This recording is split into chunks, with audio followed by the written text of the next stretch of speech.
I see the value in it because I do want everyone to go home and I want officers to be safe.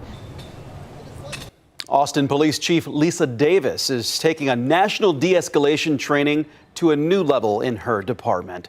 And one instructor will bring his firsthand experience from a controversial shooting case to fellow officers as a trainer. Deepening this training throughout the ranks has been one of the chief's major priorities in the 15 months she's been in Austin.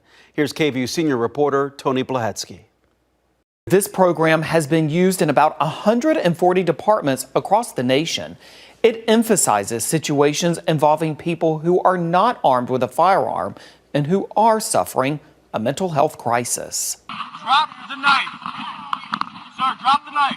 This is video from the Camden County, New Jersey Police Department, now used in police training across the nation.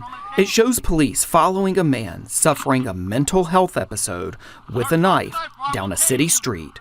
Police follow him patiently until finally using tasers and safely moving in.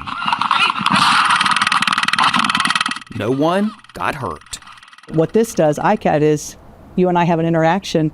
You're going home and I'm going home. And so that is what the new culture talks about, is everybody's going home, where the sanctity of human life is valued. This is the type of de-escalation used in a training program called Integrating Communications, Assessment, and Tactics, ICAT for short, that Police Chief Lisa Davis hopes to infuse in her department. This gives the officers another tool, because bad things happen when officers don't have the tools they need to respond to calls. Starting January 1st, Austin officers will begin working under a new use of force policy that infuses principles from the ICAT training. Every police cadet and every supervisor and officer will also have to go through the training over the next few months. One of the instructors, Officer Carl Krisha, who shot and killed a man in a high-profile, controversial shooting in 2019. To me, Carl gives an excellent story that he can tell about what it could mean to de-escalate and to be in that environment and what that all looks like. Krisha last month signed an unusual arrangement with Travis County prosecutors who agreed to dismiss murder and deadly conduct charges against him and the shooting death of neuroscientist Dr. Morris Da Silva, if he agreed to teach ICAT training. I think this is a good opportunity to kind of talk about, what he's been through, what transpired, and how we move forward. Officer Krisha was one of two officers who shot Dr. Da Silva that day in 2019. The other, Officer Christopher Taylor, was convicted and sentenced to 2 years behind bars. He is appealing.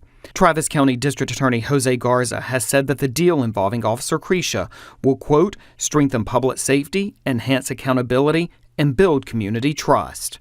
In a statement, the family of Dr. Da Silva has said that while they are disappointed by how prosecutors resolved Officer Krisha's case, they support better training to ensure that, quote, what happened to Dr. Da Silva never happens again.